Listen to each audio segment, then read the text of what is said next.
If you want to give some kind of permanent employment, you need more jobs in the public sector. Do you know what is the story today?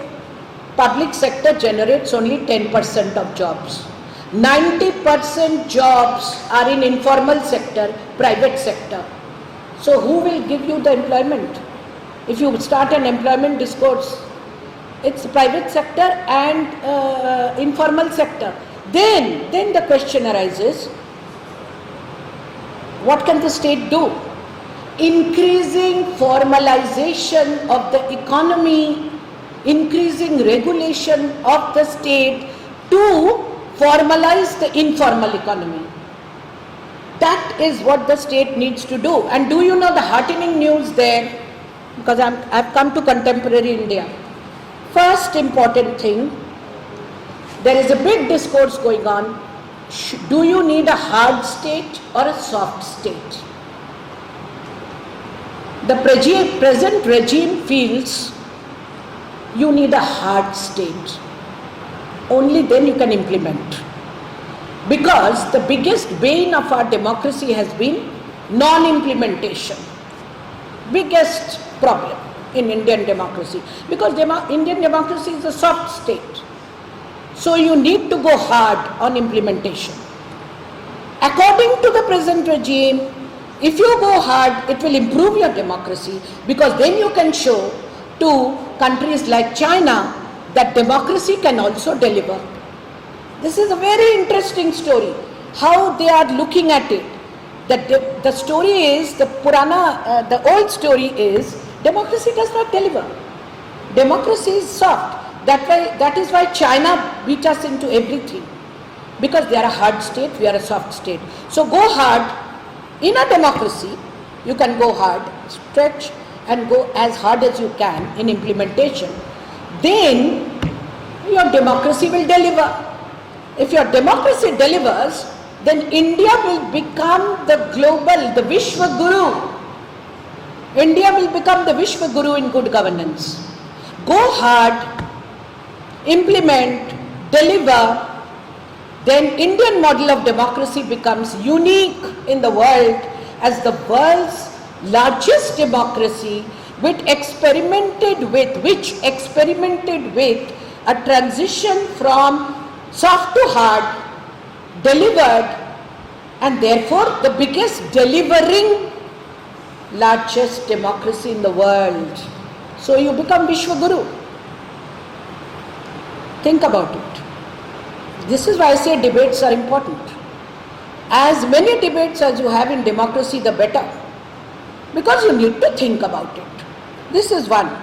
Second, everybody has accepted today you have to deliver on SDGs. We have defaulted badly in 2015. Now everybody understands why? Because we are talking of hard state. So if we become a hard state, we should deliver all our SDG goals by 2030. Then who is left? Only Sub-Saharan Africa to deliver on SDGs. China has delivered on all SDG goals. Clear, China has delivered on all SDG.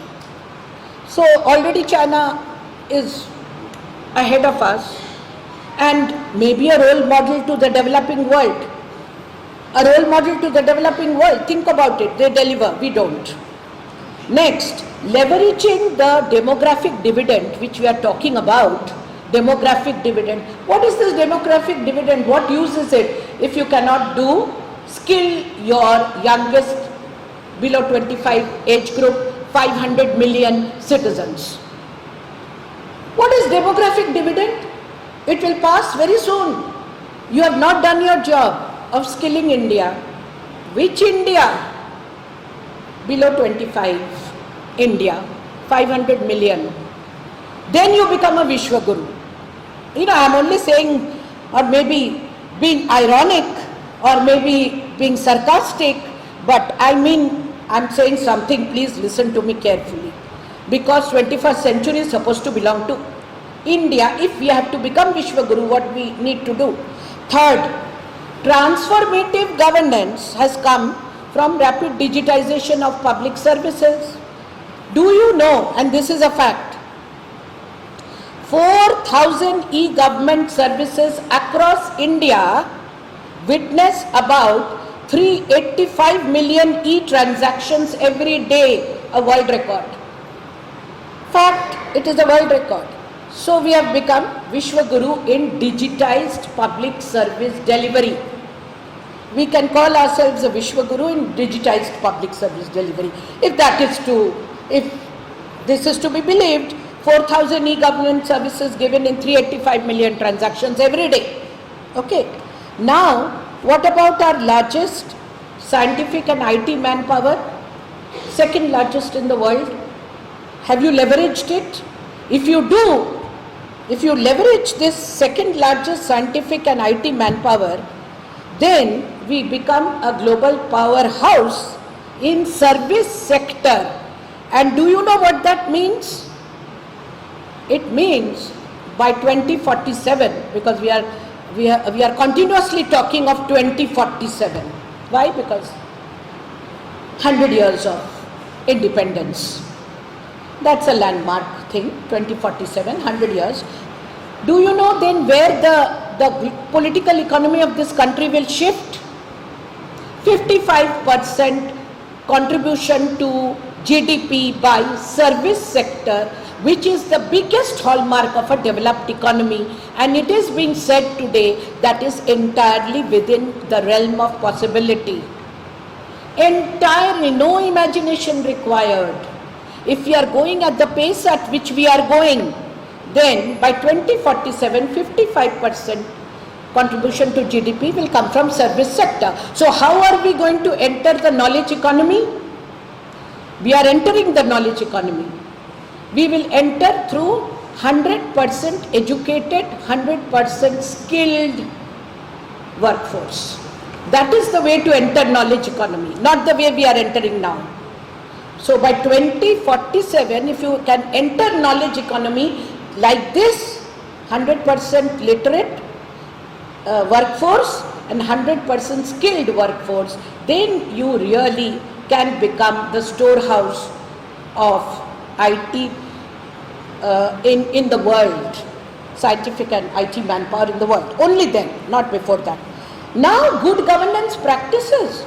If you look at 28 states of India, have already declared that 28 states of India is a powerhouse of good governance practices which can be emulated by the developing world, so we can become a global leader of good governance practices to be emulated by developing world. That we can definitely become a Vishwa Guru, if you may want to say that. So therefore, when we talk of statistics, we say Nariga is the largest wage employment program in the world. Midday meal scheme is the largest school feeding program in the world. PDS is the largest food distribution network in the world. Ayushman Bharat, largest medical health insurance in the world.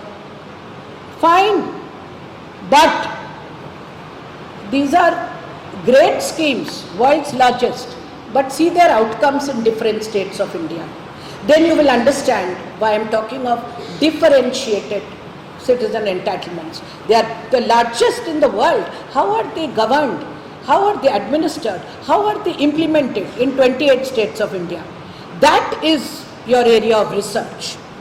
Now, therefore, by 21st century, if you can control demographics, if you can control climate change, if you can control technology to your advantage, then there is no reason why we cannot beat China, because unfortunately that is the only country which is our rival today in the developing world. And mind you, there are two role models, two different role models: authoritarianism, democracy. So who needs to win? Who needs to win? You know that. Otherwise you can't be a role model to developing world at least. China beats us in everything. So therefore, when we talk of Atmanirbhar Bharat, it's not talking of closing your doors and windows and become, hide somewhere in seclusion. No. It only means Today it should mean, I'm not talking it means, it should mean that India, with one of the highest investment rates in the world, one of the largest growing economies, one of the highest savings rates in the world, a first-class civil service, a first-grade scientific and technical manpower, and a storehouse of good governance practices, should indeed become the Vishwa Guru. But why China is beating us? China is beating us because it is a hard state. It knows it is delivering through what God alone knows. I will not talk of that. How China has delivered, I will not talk about that. Leave it to your imagination and why we could never deliver. So therefore, one example. Today India is getting another big credit. For what? 90% population, adult population with double vaccination and 200 crore vaccination mark crossed. So, big story of state capacity. Present regime is boasting a lot about increased state capacity, increased capacity to implement. Despite vaccine hesitancy, we have crossed 200 crore. And we have managed to do a decent job about COVID after the disastrous second wave. Today, nobody is afraid of COVID anymore. So maybe our medical health experts have done a great job, because after all, this is all about the credit should go where it should go. Our health experts and our vaccine innovators, they are the ones who did the job, but we did it. So today, India's large population is not a problem. You know the latest story. Population is not a burden anymore. And you know why. Then the high growth rates can go higher. Our carbon dioxide emissions is also not scary. No, that is another surprising story. Our CO2 emissions have a record of only 3%, whereas look at US and EU, 47% each. So the heartening story here again is, in terms of per capita emission, India's economic rise, we assume India is rising, has come with a smaller environmental footprint. I am using technical language, this is not my language, I don't even understand it much. But experts are using this language, that India's 3% record of CO2 emission is nothing. So we are doing a great job of development, rising economic star, that is India, with a smaller environmental footprint. And we are steadily moving towards the targeted net zero emissions. Apparently we are doing good. That is heartening news. So I would say India's rise today comes from some civilizational choices. The credit cannot be given to any regime. Now, current or past, I will not give India's rising economic status or political status or democratic status to any political regime at all. It comes from civilizational choices.